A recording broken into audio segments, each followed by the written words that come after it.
it. He's got it this time. He's got it. He came back for it. Oh.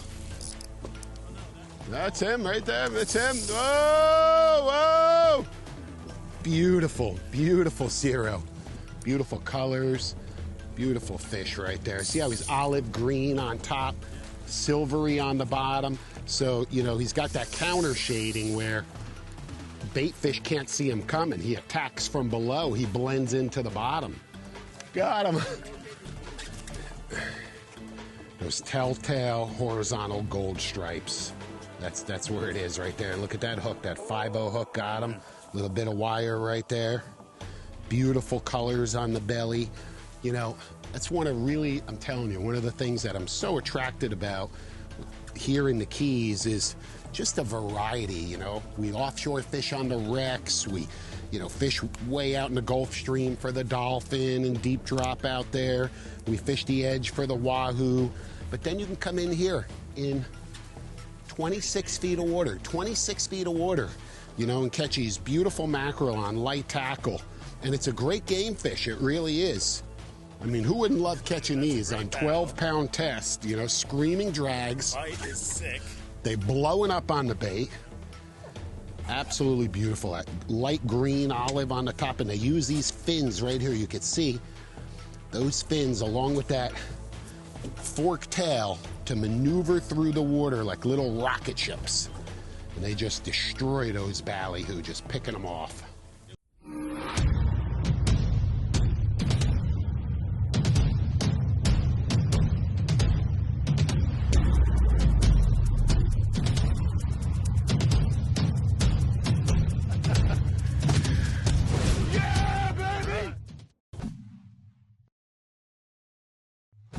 So you see that sand right in front of you? We're gonna try and drop right there. You don't want to drop right on the fragile reef. There's an area of sand right up here. We'll drop our anchor and then we'll drift back and fish this whole area. We've already started chumming. So we'll give it a little while, see what happens. You know, I can't stress enough when you're patch reef fishing, regardless if it's here in the lower Florida Keys or anywhere from Key Biscayne to, you know, the dry Tortugas, where all of these coral reefs are. Take your time, you know, don't be in a rush. Get to the area you want to fish, investigate it. This happens to be a stretch of water I've never even fished before. So just looking around, getting a lay of the land, a feel for it. And we're gonna come back, already see mackerel and bait in our chum slick, so that's a good sign, jumping back there in the chum slick.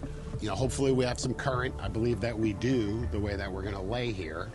And then we'll give it, you know, 30 to 60 minutes. If we don't really fire up any sort of action in 30 to 60 minutes, we'll pick up and move. Some ballyhoo are ready right there. You see a few? Yeah, see oh, them? Yep, over here on this side. Yeah. Oh, there they are right there. So the ballyhoo are starting to build up in the slick here.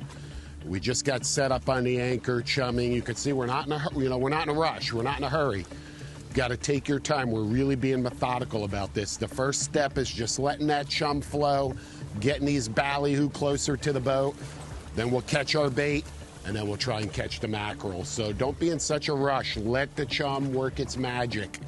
And if you're too anxious, too fast to pull the trigger, you may spook them and do more harm than good. So I start to see the bait right here. See it? Yeah. I'm going to go ahead and grab that ballyhoop and see if we can catch a few. Catch a few. So.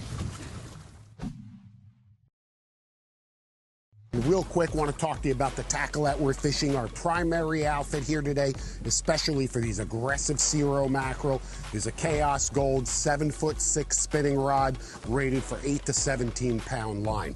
It's matched to a Shimano Stratic 4000. Vital that you've got a silky smooth drag with these fish that just go on blistering runs. Reels loaded with 20-pound diamond line in the super clear. Very stealthy when fishing the shallow water with crystal clear you know, conditions. Really, really important that you go with something that just melts right into the environment. From that 12-pound, we go to a 20-pound fluorocarbon leader tied with a blood knot, about 20 feet of 20-pound. From there, we finish it off with a short trace of wire. 44-pound test is plenty. Little 5-0 J hook, a VMC live bait hook, and you're ready to go on those mackerel. We also beef it up.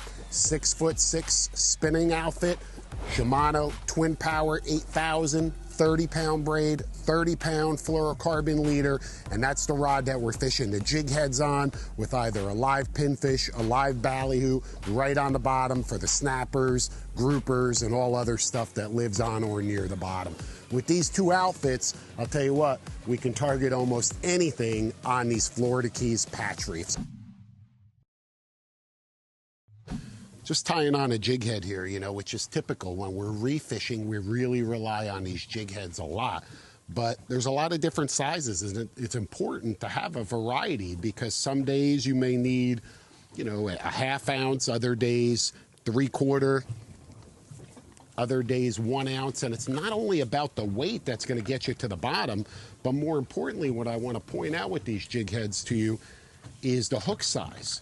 You know, here we have just a good comparison. We have a 5/8 ounce jig and a 1 ounce jig, but look at the difference in the hook size. The 1 ounce jig has a much larger hook, beefier, stronger, better for the bigger snappers and groupers. But again, there's days where there's just going to be mangrove snapper around, and you might want something like a 1/2 ounce jig. So always a good idea to carry a variety. Pink, chartreuse, white. Those are my 3 favorite colors, and they all work equally as well. Sometimes you can use a 40, 50, 60-pound mono leader instead of the wire. You know, they're really picky. I think, but you know, dude, these things have such sharp teeth that you're right asking for trouble. You know what I mean? Yeah. Yeah, you can fish the mono instead of the wire, but you're going to lose a lot of fish. There's no question. You're going to miss a lot of bites. So if you just want the bites for the heck of it, fish the mono. You're definitely going to get more bites than you would with the wire. Sure. But if you want a chance of landing the fish... You saw those teeth in that thing's Yeah, mouth. you saw that. These things are vicious. Look like a miniature wahoo. Yeah, I mean, literally, that's a great example. It is like a miniature wahoo.